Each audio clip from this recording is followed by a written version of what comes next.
subscribe to my channel. Hi friends, welcome back to my channel Commerce Teacher. So ఈ రోజు topic ఏంటి అంటే industry. Business అంటే ఏంటి? Industry plus commerce.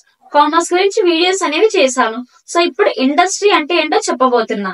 అలానే దాని యొక్క టైప్స్, ఇండస్ట్రీలో ఎన్ని టైప్స్ ఉన్నాయని కూడా వాటి క్లాసిఫికేషన్ కూడా ఈ రోజు క్లాస్ లో డిస్కస్ చేసుకుందాం. ఇండస్ట్రీ అంటే మీరేం అనుకుంటున్నారు? సో ఇండస్ట్రీ అంటే ఏంటి అంటే ఎక్కడైతే గూడ్స్ అనేవి మ్యానుఫ్యాక్చరర్ అవుతాయో, ప్రాసెస్ అవుతాయో ఆ ప్లేస్ ని ఇండస్ట్రీ అంటాం. సో ఆ గూడ్స్ అనేవి కన్స్యూమర్ గూడ్స్ అయినా అవ్వచ్చు, ప్రొడ్యూసర్ గూడ్స్ అయినా అవ్వచ్చు. సో ఈ కన్స్యూమర్ గూడ్స్, ప్రొడ్యూసర్ గూడ్స్ అనే వాటి గురించి ఒక వీడియో, గూడ్స్ అనే వీడియో డిస్క్రిప్షన్ లో ఉంది. ఒక్కసారి చూడకపోతే వెళ్ళి చెక్ చేయండి. అప్పుడు గూడ్స్ అంటే ఏంటి అని క్లియర్ గా ఐడియా వస్తుంది. సో ఇప్పుడు ఇండస్ట్రీ అంటే ఏంటి? మ్యానుఫ్యాక్చరర్ ఎక్కడైతే మన గూడ్స్ అనేవి అవుతాయో ఆ ప్లేస్ ని ఇండస్ట్రీ అంటాము. సో ఇండస్ట్రీ అనేది 6 టైప్స్ కింద డివైడ్ అయ్యింది. టైప్స్ ఆఫ్ ఇండస్ట్రీస్ లో first one, classification of industries లో first one primary industry. Primary అంటే ఫస్ట్ వన్, అంటే గూడ్స్ అండ్ సర్వీసెస్ ఎలా ప్రొడ్యూస్ చేస్తారు అంటే with the help of nature, environment ని యూజ్ చేసి గూడ్స్ అండ్ సర్వీసెస్ అనేది ప్రొడ్యూస్ అవుతాయి. సో దీనికి హ్యూమన్ ఎఫర్ట్ అంటే మనుషుల ఎఫర్ట్ అనేది ఎక్కువ అవసరం లేదండి. సో ఎగ్జాంపుల్ ఏంటి అంటే ఫిషింగ్ గానీ, అగ్రికల్చర్. సో అగ్రికల్చర్ అంటే ఫార్మింగ్, దీనికి ఎక్కువగా నేచర్ ఇన్వాల్వ్మెంట్ ఉంటది. ఇవి గూడ్స్ అనేవి తయారవ్వాలి అంటే ప్రైమరీ ఇండస్ట్రీలో నేచర్ ఇన్వాల్వ్మెంట్ ఎక్కువ ఉంటది. సో ఈ నేచర్ ఇన్వాల్వ్మెంట్ ఎక్కువ ఉండే గూడ్స్ ప్రొడ్యూస్ అయితే దాన్ని ప్రైమరీ ఇండస్ట్రీ అంటాము. Second one is genetic industry. Genetic industry అంటే జెనెటిక్ అనే వర్డ్ చూస్తేనే మీకు అది సైన్స్ కి సంబంధించింది అని అర్థం అవుతుంది. ఈ ఇండస్ట్రీ ఎందుకు పెడతారు అంటే మెయిన్ ఆబ్జెక్టివ్ ప్రాఫిట్, అంటే రీప్రొడ్యూషన్. స్పీషీస్ ఏదైతే ఉన్నాయో వాటిని రీప్రొడ్యూస్ చేస్తారు, అంటే మరలా ప్రొడ్యూస్ చేస్తారు with the help of science techniques ని యూజ్ చేసి. అంటే మెయిన్ ఎగ్జాంపుల్ ఏంటి అంటే క్యాటిల్ బ్రీడింగ్. సో ఇవన్నీ cattle breeding is an example. ఎందుకు? సేల్ అవ్వాలి. ఎందుకు సేల్ ఎందుకు కావాలి? వాళ్ళకి ఎక్కువ ప్రాఫిట్స్ అనేది రావడం కోసం ఈ జెనెటిక్ ఇండస్ట్రీని యూజ్ చేస్తారు. Third type is extractive industry. అంటే ఎక్స్ట్రాక్టివ్ అంటే సాయిల్ నుంచి గానీ, ఎయిర్ నుంచి గానీ, ఏదైనా వాటర్ నుంచి గానీ రాబట్టడం. ఎక్స్ట్రాక్టివ్ అంటే రావడం. సో ఈ ఇండస్ట్రీలో ఏంటి అంటే మైనింగ్. ఎగ్జాంపుల్ మైనింగ్ అంటే ఏంటి? సాయిల్ నుంచి, అండర్ గ్రౌండ్ నుంచి గనులు అనేవి తీస్తారు. So it is an example. Extractive industry అంటే ఏంటంటే అండర్ గ్రౌండ్ నుంచి గానీ, వాటర్ నుంచి గానీ ఏదైతే మన గూడ్స్ కావాలో ఆ గూడ్స్ ని ఎక్స్ట్రాక్ట్ చేస్తుంది. ఫర్ ద పర్పస్ ఏంటి? Reproduction with in the help of manufacturing process లో మళ్ళీ గూడ్స్ అనేవి ప్రొడ్యూస్ చేయడానికి ఈ ఎక్స్ట్రాక్టివ్ ఇండస్ట్రీ అనేది యూజ్ అవుతుంది. So fourth one is manufacturing industry. Manufacturing industry అంటే తయారు చేసే ఇండస్ట్రీ. దేన్ని తయారు చేస్తుంది?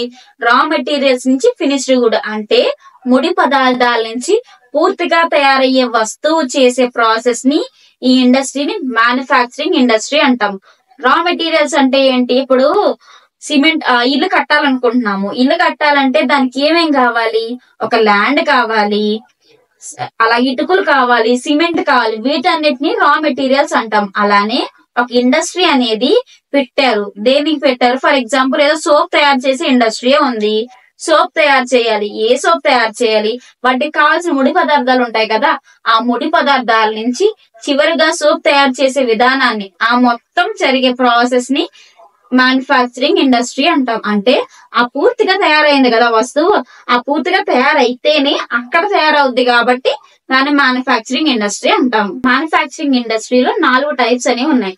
ఫస్ట్ టైప్ ఏంటంటే అనలిటికల్, అంటే రా మెటీరియల్ ని డిఫరెంట్ చిన్న రా మెటీరియల్ అంటే ఏంటి? ముడి పదార్థాన్ని చిన్నగా అవసరమయ్యే వస్తువుల కింద మార్చడం. అంటే మనం భూమిలోకి వెళ్ళి మైనింగ్ చేసేటప్పుడు లేదా క్రూడ్ ఆయిల్ అనేది తీస్తారు. అంటే ఆ క్రూడ్ ఆయిల్ అనేది తీసేటప్పుడు కొన్ని పదార్థాలనే వస్తాయి. ఏంటి? పెట్రోలియం వస్తుంది.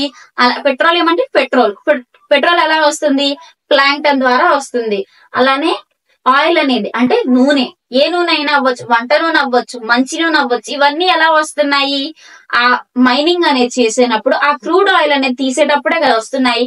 అంటే ఎన్ని వస్తువులు అవసరమయ్యాయి? అవేవి?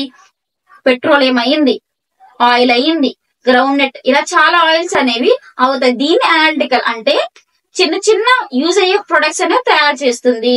సెకండ్ వన్ సింథటిక్ అంటే 2 లేదా అంతకన్నా ఎక్కువ కంపెనీలు కలిపి ఒక ఇండస్ట్రీ కింద ఫామ్ అయ్యే ప్రాసెస్ ని సింథటిక్ అంటారు.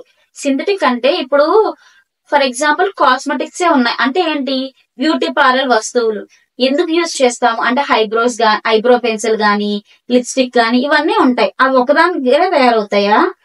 ఒక కంపెనీ ఒకటి తయారు చేస్తుంది, ఇంకో కంపెనీ ఇంకొక ప్రొడక్ట్ తయారు చేస్తుంది, అలా మొత్తం అన్ని కలిపితే ఒక వస్తువు తయారవుతుంది. అలాగే 2 లేదా అంతకన్నా ఎక్కువ ఇండస్ట్రీలు కలిపి ఒక ఇండస్ట్రీ కింద ఫామ్ అయ్యి ఆ గూడ్స్ అండ్ సర్వీసెస్ ని ప్రొడ్యూస్ చేస్తే దాన్ని సింథటిక్ మ్యానుఫ్యాక్చరింగ్ అంటారనమాట. థర్డ్ వన్ ప్రాసెసింగ్ అంటే పని జరుగుతూ ఉన్నదాన్ని ప్రాసెసింగ్ అంటాం. ఏ పని జరుగుతుంది? ఒక వస్తువు తయారయ్యే విధానం జరుగుతూ ఉంది అంటే ఏదైనా ఒక వస్తువు మరలా 3-4 అలా ప్రాసెస్ అయితే 3-4 ప్రాసెస్ అంటే ఇప్పుడు కాటన్ తయారవ్వాలి అంటే కాటన్ నుంచి ఒక ప్రొడక్ట్ తయారవ్వాలంటే ఎన్ని ప్రాసెస్లు అవుతాయి? డైయింగ్ అవుద్ది, అలానే చాలా ప్రాసెస్లు అవుతాయి. అంటే అన్ని విధానాలు అయితే ఎక్కువ విధానాలు అయ్యే ప్రాసెస్ ప్రాసెసింగ్ ఇండస్ట్రీ. సో 4వది ఏంటంటే అసెంబ్లింగ్. అసెంబ్లింగ్ అంటే ఏంటి? ఇప్పుడు మీరు అసెంబ్లీలో గ్యాదర్ అవ్వండి అంటారు. అంటే ఏంటి? ఆ ప్రేయర్ దగ్గరికి అందరినీ రమ్మనే కదా అర్థం. అలానే అసెంబ్లింగ్ అంటే మ్యానుఫ్యాక్చరింగ్ ప్రొడక్ట్స్ అన్ని కలిపి ఒక ప్రొడక్ట్ తయారవ్వాలంటే చాలా చిన్న చిన్న వస్తువులు ఉంటాయి. ఆ వస్తువులన్నీ కలిపి తయారు చేసే ప్రాసెస్ ని అసెంబ్లింగ్ అంటారు. So 5th one construction industry. Construction అంటే ఏంటి? ఏదైనా ఒక బిల్డింగ్ గానీ, దేనైనా ఇల్లుని గాని దేనైనా నిర్మాణం చేయడం. నిర్మాణం అంటే కట్టడాన్ని కన్స్ట్రక్షన్ ఇండస్ట్రీ అంటారు. సో ఈ ఇండస్ట్రీలో ఏంటి అంటే బిల్డింగ్స్ కానీ, ఈ రా మెటీరియల్స్ ఉంచుకోవడానికి బిల్డింగ్స్, స్టోర్స్, వేర్ హౌసెస్ ఇవన్నీ కడతారు. దేన్ని యూజ్ చేసి? రా మెటీరియల్స్ అంటే ముడి పదార్థాలు యూజ్ చేసి కట్టడాలని ఈ కన్స్ట్రక్షన్ ఇండస్ట్రీ అంటారు. ఇదన్నిటికన్నా డిఫరెంట్, మిగతా పోల్చుకుంటే ఇండస్ట్రీస్ తో కొంచెం భిన్నంగా ఉంటది. ఏంటో ఒకసారి ఆలోచించండి. తట్టిందా ఏమైనా? కన్స్ట్రక్షన్ ఇండస్ట్రీ ఎందుకు డిఫరెంట్ అంటే ఇది ఉన్న ప్లేస్ దగ్గరే ఉంటది. అంటే స్టేబుల్ గా కదలకుండా ఆ ప్లేస్ లోనే ఉంటది. కానీ మిగిలిన ఇండస్ట్రీస్ అని మార్చొచ్చు, వేరే దగ్గర పెట్టొచ్చు, వేరే దగ్గర వస్తువులు తయారు చేయొచ్చు. కానీ ఇది ఎక్కడైతే మొదలు పెట్టారో పని అక్కడే పూర్తవుతుంది. అది దీని స్పెషాలిటీ. అదే మిగిలిన వాటితో పోల్చుకుంటే ఇది డిఫరెంట్. సో ఇది construction industry. So last industry service industry. Service అంటే సేవ్ చేయడం. ఎవరికి? నేషన్ కి. ఎలా? కొన్ని సర్వీసెస్ ఇచ్చి. ఎలాంటి సర్వీసెస్? ట్రాన్స్పోర్ట్ సర్వీసెస్ అంటే రవాణా సర్వీసెస్, అలా టీచింగ్ సర్వీసు, ఇలా చాలా సర్వీసెస్ ఇచ్చి నేషన్ ని డెవలప్ చేయడానికి యూజ్ అయ్యేది సర్వీస్ ఇండస్ట్రీ. ఎగ్జాంపుల్స్ ఏంటి? హోటల్స్ లేదా టూరిజమ్స్, ఇలా యూజ్ అయ్యేవే సర్వీస్ ఇండస్ట్రీ. ఈ వీడియోలో ఇండస్ట్రీ టైప్స్, ఇండస్ట్రీ అంటే ఏంటో క్లియర్ గా ఎక్స్ప్లెయిన్ చేశా. సో నా ఛానల్ ని లైక్ చేయండి, షేర్ చేయండి, సబ్స్క్రైబ్ చేయండి. పక్కన ఉన్న బెల్ ఐకాన్ ని క్లిక్ చేసి ఆల్ అనే నోటిఫికేషన్ సెట్ చేసుకోండి. Thank you friends. Bye friends.